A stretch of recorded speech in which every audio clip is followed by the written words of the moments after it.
अस्सलाम वालेकुम वरहमतुल्लाहि वबरकातुहू। सूर्या उर्दू प्राइमरी स्कूल नागार्जुना नगर नांदेड़। तालीम हमारी हर हाल में जारी। इस मकसद के तहत प्यारे बच्चों, आज हम आपका इस्तकबाल करते हैं। आज हम जमात से शुम मजमून उर्दू में सबक नंबर 21 चचा छकन ने तीमारदारी की, ये सबक पढ़ेंगे। शेषम जमात के प्यारे तलबा और तालिबात, आज हम सबक नंबर 21 चचा छकन ने तीमारदारी ये सबक पढ़ेंगे, जिसके मुसन्निफ का नाम है इम्तियाज़ अली ताज। आप लोग अपनी अपनी दरसी किताब निकालिए और पेज नंबर 78 निकालिए, जिसमें हम पढ़ेंगे पहली बात। इस तस्वीर में आप देख रहे हैं कि एक बच्चा बिस्तर पर लेटा हुआ है। पलंग की एक तरफ उसकी माँ बैठी है, उसके हाथ में दवा की शीशी है। आपको अंदाज़ा हो गया होगा कि माँ अपने बीमार बच्चे को दवा पिला रही है। बीमार बच्चों को वक्त पर दवा देना, दूध मौसमी का रस पिलाना, कपड़े बदलना, बिस्तर ठीक करना जैसे काम वालिदा के सिवा अच्छे तरीके से कोई नहीं कर सकता। इन सारे कामों को हम तीमारदारी कहते हैं। सबक पढ़कर अंदाज़ा हो जाता है कि तीमारदारी आसान काम नहीं है। कुछ देर के लिए चचा छक्कन भी तीमारदारी के लिए आ जाते हैं। इस दौरान उनसे जो अजीब हरकतें सरजद होती है, उन्हें बड़े दिलचस्प अंदाज में पेश किया गया है। चचा और चची के बीच होने वाली नोक झोंक भी काफ़ी दिलचस्प है। इसके बाद हम पढ़ेंगे जान पहचान। इस सबक के मुसन्निफ इम्तियाज़ अली ताज 13 अक्टूबर सन 1900 ईस्वी को पैदा हुए। वो उर्दू के मारूफ अदीब और ड्रामा निगार थे। उनका ड्रामा अनारकली उर्दू में काफ़ी मशहूर है। अपनी किताब चचा छक्कन में उन्होंने चचा छक्कन को मरकजी किरदार बनाकर बहुत सी पुरलुत्फ कहानियाँ लिखी हैं। इनका इंतकाल 19 अप्रैल सन 1970 ईस्वी को लाहौर में हुआ। इस सबक में बच्चे की बीमारी, माँ की मोहब्बत और चचा छक्कन की अजीब व गरीब हरकतों को बयान किया गया है। चचा छक्कन दिल में बखूबी जानते हैं। देखिए, आज हम इस सबक में देखेंगे चचा छक्कन ने किस तरह तीमारदारी की। आप भी अपनी दरसी किताब निकाले हैं ना? चलिए किताब में देखिए।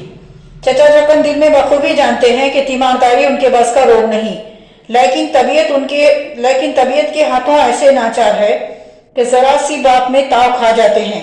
चुनांचे एक रोज आगा पीछा सोचे बगैर तीमारदारी के मैदान में जोहर दिखाने पर आमादा हो गए। बात यूं हुई कि पिछले दिनों लल्लू गरीब को निकला मोती झरा। शब बारात से अगले रोज जो हुलहुलाकर बुखार चढ़ा तो 21 दिन गुजर गए। टस से मस न हुआ। घर में काम करने वाली ले दे के एक चची। वो गरीब क्या क्या करे, हंडिया चूल्हा देखे, बच्चे संभाले या हर वक्त बीमार की पट्टी से लगी बैठी रहे। मियादी बुखार 3 हफ्ते की मेहनत ने अधमुआ कर डाला। 21वें दिन से आस लगाए बैठी थी कि बुखार टूट जाएगा, लेकिन 21वां दिन भी आया और साल गुजर गया। चची तीसरे पहर बैठी तौलिए से लल्लू के झामा कर रही थी कि चचा ने अमामी के हाथ पान की डिबिया अंदर भेज दी, साथ ही कहला भेजा खूब अच्छी तरह भर दें। चची फिक्रमंद तो बैठी ही थी, बिगड़ कर बोली, ले जा उठा के पानदान, भरते रहेंगे आप ही। पानदान के जवाब में चचा खुद आ मौजूद हुए।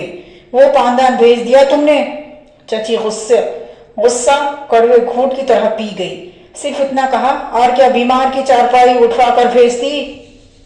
चचा को इसकी शराब समझने की जुर्रत न हुई।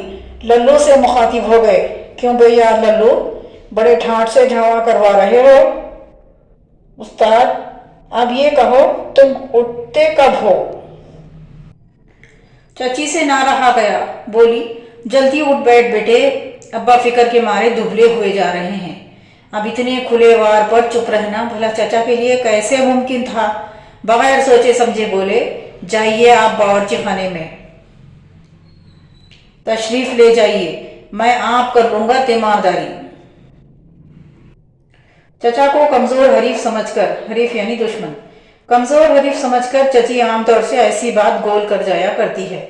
लेकिन इस वक्त उन्हें भी ना मालूम क्या हुआ। जैसी बैठी थी वैसी ही उठ खड़ी हुई और झावे का तौलिया चचा के हाथ में पकड़ा, सीधी बावर्ची खाने को चल दी। उनके यूं अचानक उठ खड़े होने की उम्मीद चचा को भी न थी। हैरान से रह गए।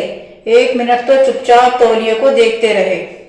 लल्लू से कहने लगे, देखता है, उनकी बातें समझती है, बस इन्हें ही आती है तीमारदारी, और सब तो अपाहिज है।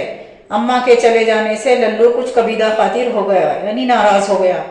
करवट लेकर पढ़ रहा। चचा ने पूछ लिया, क्यों भाई झावा करते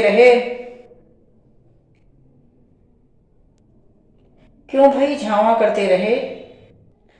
लल्लू ने मुंह से कुछ न कहा, सर हिलाकर हाँ कर दी। चुनाचे चचा के लिए इसके सिवा चारा न रहा कि झावा करे, और बगैर किसी की इमदाद के करे। बोले, हम आप करेंगे अपने बेटे के झावा, और तुम करो हमसे बातें।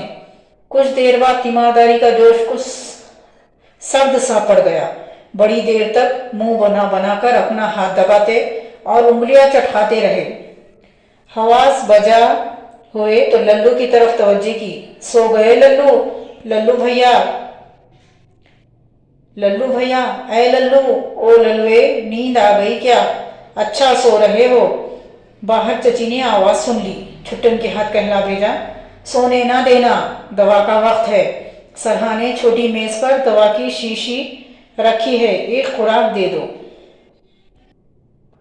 ये देखिए, चचा छक्कन अपने बच्चे की तीमारदारी कर रहे हैं लल्लू की, और किस तरह वो तीमारदारी करते हैं अब हम ये आगे सबक में पढ़ेंगे। चचा दवा देने को उठ खड़े हुए, शीशी हाथ में लेकर लेबल पढ़ा, इधर उधर देखा, दाढ़ी खुजलाई, पेट सहलाया। बेताब थे कि किसी को इमदाद के लिए पुकारे, लेकिन आज के दिन किसी की इमदाद लेना गैरत को गवारा न था। मजबूरन खुद ही दवा देने पर आमादा हुए। दवा निकालने के लिए प्याली लाए। काग निकाला। पहले तो शीशी को दांतों में पकड़कर काग को प्याले में उड़ेलने की कोशिश फरमाई।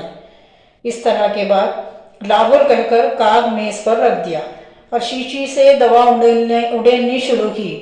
बूंद बूंद भर निकालते और आंखें चुंदिया कर खुराक का निशान देख लेते। जरा सी दवा निकालनी बाकी थी कि शीशी जरा ज्यादा उंडल गई। 1.5 खुराक निकल आई।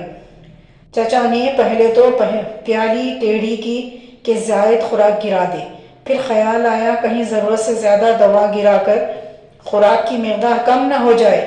चुनांचा इरादा किया कि जायद दवा शीशी ही में डालकर इत्मीनान कर ले। प्याली से दवा शीशी में उड़ेली। शेषम जमात के प्यारे तलबा तालिबात, आज हमने सबक नंबर 21 पढ़ा। हम इसके बाद आधा सबक इसके अगली वीडियो में पढ़ेंगे इंशाल्लाह। आप भी सबक नंबर 21 चचा छक्कन ने तीमारदारी की, ये सबक आप लोग भी घर पर पढ़िए। शेषम जमात के प्यारे तलबा तालिबात, आप इस वीडियो को ज़्यादा से ज़्यादा देखिए, लाइक कीजिए, शेयर कीजिए और हमारे चैनल को सब्सक्राइब कीजिए। हम फिर मिलेंगे। अल्लाह हाफिज़।